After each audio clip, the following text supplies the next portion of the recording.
우리가 23장에는 어떤 내용이 나오죠? 예수님께서 막 이제 예수님의 권위에 도전하는 이 바리새인과 서기관 종교 지도자들에 대해서 뭐 천국은 어떤 곳이냐, 그리고 예수님이 왜 이 땅에 왔느냐, 그걸 비유로 이제 말씀을 해주시고 나서 그들에 대해서 이제 화 있을 진저 시리즈가 나와요. 그러면 화 있을 진저가 몇 번 나올까요? 찍으면 돼요. 찍으면 성경에 나오는 7, 12, 24 뭐 이런 것 중에 70 찍으면 몇 번일까요? 7이겠죠, 7. 네, 그러면 뭐 8번 할 수도 있고 뭐 5번도 할 수 있는데 왜 7을 했을까요? 7이라고 하는 숫자는 우리가 보통 성경에서 완전수라고 이야기를 하죠. 우리가 진실로 진실로 반복만 해도 예수님이 굉장히 강조의 의미를 두는데 7번씩이나 화 있을진저 이렇게 이야기했다는 것은 반드시 이것이 너희에게 임할 거다, 이런 의미를 품고 있는 거죠. 그러면 우리는 그런 생각을 해요. 나는 바리새인도 아니고 서기관도 아니야, 나하고는 상관없는 말이야, 이렇게 이야기해요. 그런데 이 하이셀진저 시리즈의 진짜 목적은 누가 서기관이고 누가 바리새인이냐, 이걸 묻는 거예요. 그러면 바리새인과 서기관의 특징에 대해서 이제 예수님이 화있을진저 뭐라고 하시겠죠. 그러니까 그거에 해당되면 나도 서기관과 바리새인이 될 수 있고, 서기관과 바리새인은 화가 있을 것이고, 그리고 하나님의 심판을 피할 수 없다, 이것을 말씀하시는 거예요. 그래서 오늘 이 화 있을진저 7개 중에서 5번째가 시작되죠. 35절에, 그죠? 25절에. 그런데 계속해서 바리새인과 서기관들 앞에 수식어가 붙어요. 어떤 수식어가 붙으냐면 정리를 해보면 두 가지입니다. 하나는 외식, 하나는 소경, 여기 두 개가 붙어요.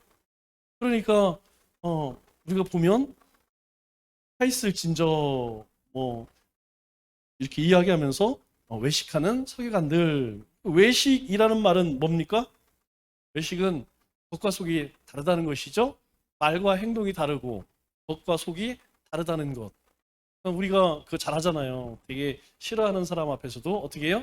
굉장히 반가운 척하고 뭐 이런 거. 이들에게 예수님이 이 이야기를 하는 이야기는 무엇이냐면, 너희가 하나님을 사랑한다고 하면서 실제 삶은 그렇지 않다, 요것을 예수님께서 책망하시는 거죠. 너희들은 율법을 잘 지키니까 나는 믿음이 좋고 나는 하나님의 뜻대로 살아가고 있어. 그런데 정작 하나님은 아니야, 너희들은 너희 만족을 위해 사는 것이고 너희 자신을 위해 사는 것이지 그게 어떻게 하나님을 위한 것이야 라고 이야기하는 거예요. 자, 그러니까 우리가 이 말씀을 화이슬진저 시리즈를 보면서 과연 나는 그렇지 않은가. 우리가 다 하나님 사랑하지 않는 사람이 어디 있어요? 다 사랑한다고 하고 말씀대로 순종하는 삶을 살고 사명자로 산다고 다 이야기하죠. 하나님 앞에 나 믿음으로 안 살래요. 나는 내 마음대로 살래요. 나는 사명 같은 거 필요 없어요. 그냥 내가 좋아하는 것만 살래요. 이런 사람 하나도 없어요. 다 믿음이 있는 사람은, 구원을 받은 사람은 하나님이 무엇을 원하는지 알기 때문에 그렇게 구합니다. 그러면 정말로 그렇게 살고 있느냐?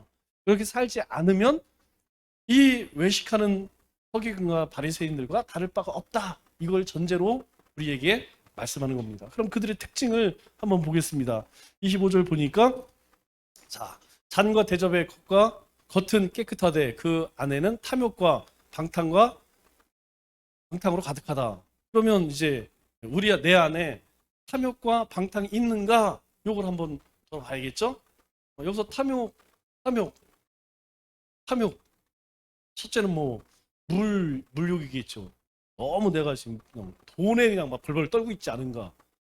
또 너무 출세하려고, 성공하려고 막 벌벌 떨고 있지 않은가. 그리고 또 하나는 방탕이라는 것은 세상적인 삶을 의미하는 것이죠. 내가 친구들하고 음주 가무에 너무 즐거워하는가. 거기에는 많은 게 속할 수가 있어요. 문화도 속할 수가 있고, 뭐 취미도 속할 수 있고. 그리고 26절 말씀을 보니까 이제 그렇게 이야기하죠. 눈먼 바리새인이여, 너희 안은 너희 안을 깨끗이 하라. 그리하면 그것도 깨끗하리라. 그런데 지금 자신의 모습을 보고 있다는 거예요. 우리가 우리의 자신을 보지 못하면 그게 눈먼 바리새인이라는 거예요. 내가 내 자신 노요 셀프 하고 있느냐, 지피지기 하고 있느냐, 이거 모르면 시작이 안 되는 거죠. 그래서 내 자신을 먼저 보아라. 그래야지 그것도 행위도 뒤따른다. 그렇게 이야기하는 것이죠. 27절에 자, 마지막 화 있을진저 회칠한 무덤인데, 회칠한 무덤 겉으로 보면 무덤을 보면 되게 이쁘죠. 그런데 안에는 죽은 사람의 뼈와 온갖 더러운 것들이 가득하다. 누가 그렇다는 거예요? 네가 예수님을 지금 비난하고 정죄하는 네가 그렇다고 하는 것이죠. 그래서 28절에 이와 같이 너희도 겉으로는 사람에게 옳게 보이되 안으로는 외식과 불법이 가득하다.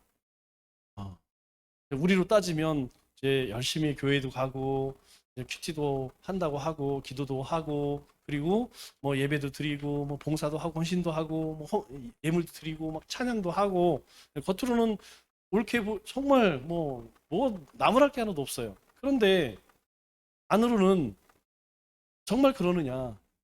그거 아무도 모르죠. 본인만 알죠.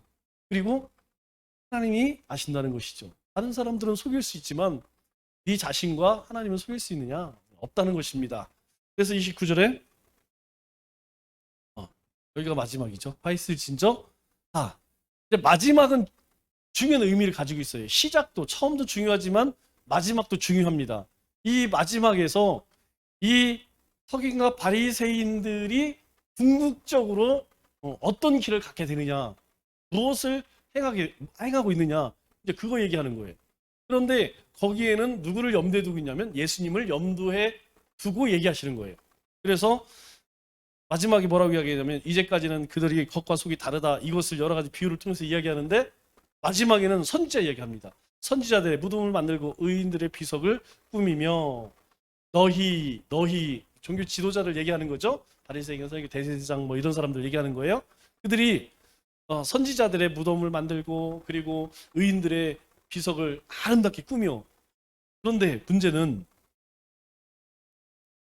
자, 만일 우리 조상 때에 있었더라면 우리는 그들이 선지자의 피를 흘리리 참여하지 아니하였으리라.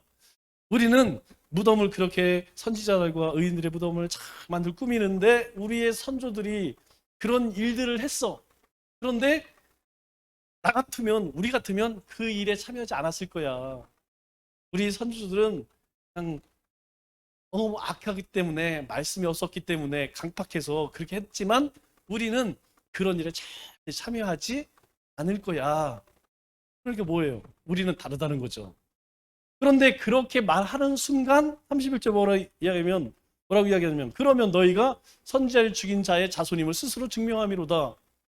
너희가 우리는 조상처럼 나는 우리 시어머니처럼 안 할 거야? 그러면서 배운다고 이야기하죠? 그것처럼 선조들이 그렇게 했어. 나는 안 할 거야. 그러면 나는 그 선조들의 피가 내 안에 흐르고 있다. 얘기하는 거예요. 그 얘기는 너희 선조들이 그렇게 했잖아. 그런데 너도 그것을 할 가능성이 아주 높아. 왜? 너는 외식하는 자잖아. 예수님께서 지금 요즘 아이들 말로 돌려까는 거예요. 그래서 32절에 뭐라고 이야기합니까? 자, 너희가 너희 조상의 분량을 채워라. 너희 조상의 분량이 뭐예요? 조상이 한 일이 뭐예요? 선지자를 죽이는 거. 그러면 지금 이 서기관과 바리새인들이 있는 이 시대의 선지자는 누구예요? 요한은 죽었고 예수님이잖아요. 예수님께서 하나님의 계획들, 하나님이 행하실 일들을 누굴 통해서 지금 전하고 있어요. 예수님을 통해서 선포하고 그리고 행하시잖아요. 그러니까 이들에게 뭐라고 이야기해요? 분량을 채워라. 이 얘기는 너희 조상들이 했던 것처럼 하나님께서 선지자 보낸 나를 죽일 거다. 이 얘기하는 거예요. 왜? 이미 그들이 그런 마음을 갖고 있었죠? 예수님이 이제 막 자신들을 대신해서 백성들의 사랑을 받는 순간부터 그들 마음 가운데에 사단이 야, 저거는 빨리 죽여야겠다. 그래서 오래전부터 죽일 계획을 가지고 있는 거예요. 그런데 우리는 에이 아니야. 우리는 그 선조들이 했던 일에 참여하지 않아. 그런데 주님은 웃기지 마. 너희는 그 일을 할 거야. 분량을 채울 거야. 너희도 그 일 똑같이 할 거야. 회개하라고 하지만 너는 계속해서 거부하잖아. 너희가 말씀도 묵상하고 기도도 하고 하나님 앞에 믿음으로 살고 세상에서도 그렇게 살아야 되는데 우리는 뭐라 그래요? 그렇게 한다고는 하지만 실제로는 하지 않는 우리의 모습과 별로 다르지 않아. 주님의 평가예요. 그래서 33절에 이들에게 뱀과 독사의 새끼들아 이렇게 이야기해요. 뱀과 독사의 특징이 뭡니까? 뱀과 독사는 사탄을 의미하는 것이죠. 그러면 사단이 사람에게 유혹을 하여서 우리 가운데 죄가 들어왔어요. 죄가 들어옴으로 인하여서 세 가지 우리 가운데에 나타난 증상은 여러분의 목자님들이 알려줄 거예요. 모든 사람들에게 이 세 가지 현상이 있어요. 이 세 가지 현상 때문에 뭐라고 이야기하냐? 너희가 지옥의 판결을 피할 수 있겠느냐? 판결을 피하지 못한다는 거예요. 반드시 심판 받는다 이렇게 이야기합니다. 그래서 34절에 그러므로 너희가 이제 그렇게 이걸 할 거다 박해하리라. 너희가 이런 자들을 죽이고 십자가에 못 박고 채찍질하고 박해할 것이다. 너희들은 입으로는 하나님 사랑하고 하나님의 말씀에 순종하고 율법으로 행합니다 라고 하지만 실제로는 너희 조상처럼 똑같이 그 일을 할 거야. 자, 내가 진실을 이루는 이것이 다 이 세대에 돌아가리라. 너희 때에 이루어진다. 우리 때에 심판은 나중에 하나님 앞에 가서 아니라는 거예요. 우리가 살아서 행한 대로 우리가 받는다. 그러면 예수님이 이 화이슬진저 시리즈를 얘기하시는 목적이 뭘까요? 바리새인과 서기관을 심판하기 위해서 이죠. 지금도 기회는 있다는 거예요. 예수님께서 십자가에 돌아가시기 전까지 계속해서 저들에게 기회를 주는 거예요. 기회. 지금 너희가 그런 존재야. 그러니 빨리 돌이켜. 더 이상 진짜 기회 없어. 기회 없어. 오늘 우리에게도 마찬가지입니다. 우리가 막 특히 여기 젊은 친구들, 청년들이나 막 시간이 남아 돌아가죠. 앞으로 살 날이 정말 그런지 여러분의 부모님이나 할머니, 할아버지께 물어보세요. 그 날이, 그 하루가, 오늘 하루가 쌓이면 한 주가 되고 한 주가 쌓이면 한 달이 되는 거고 그 달이 쌓이면 그래서 오늘 못하면 내일 못합니다. 오늘 지금 해야 돼요. 그 비유는 예수님이 그 부자 나사로를 통해서 제발 우리 후손들에게 자손들에게 니들이 그렇게 살면 지옥에 오니까 얘기 좀 해주셔.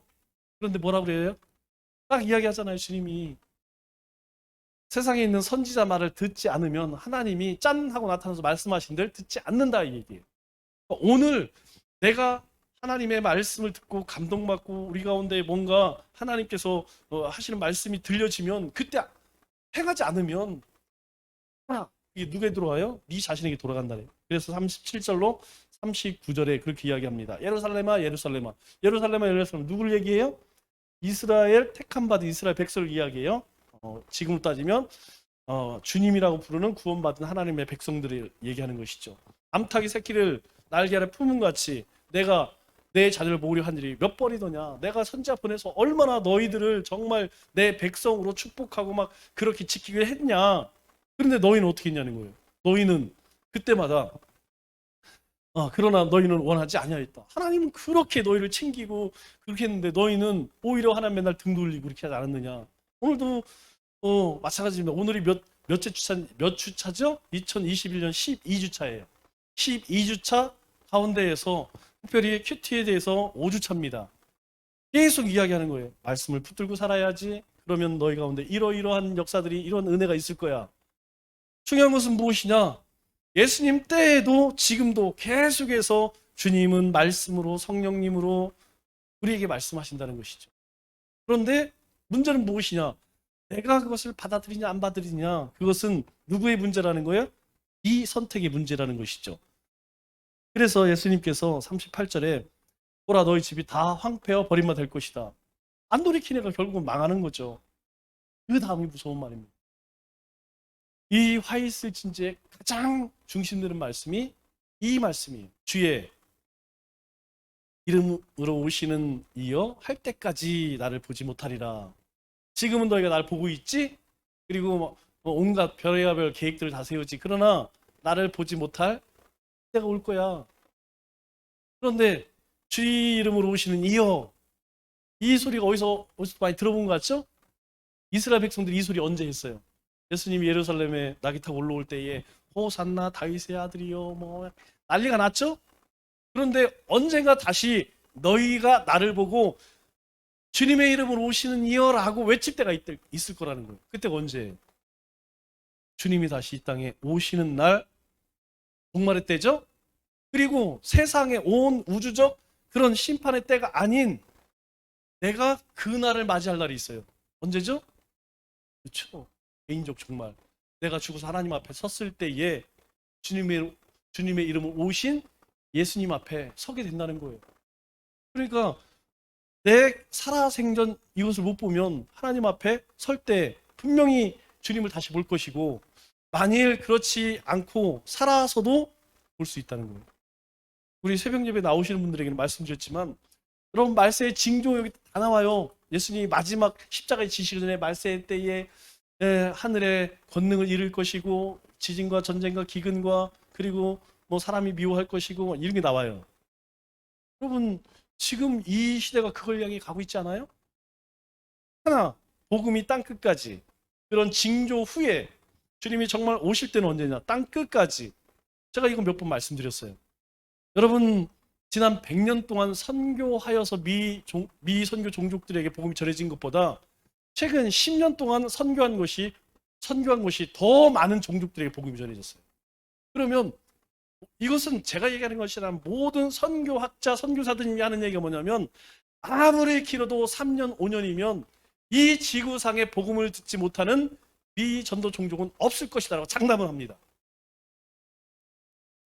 지금 뭐 드론 띄워갖고 자기네 부족끼리 이렇게 모여서 사는 막 정글 속에 있잖아요.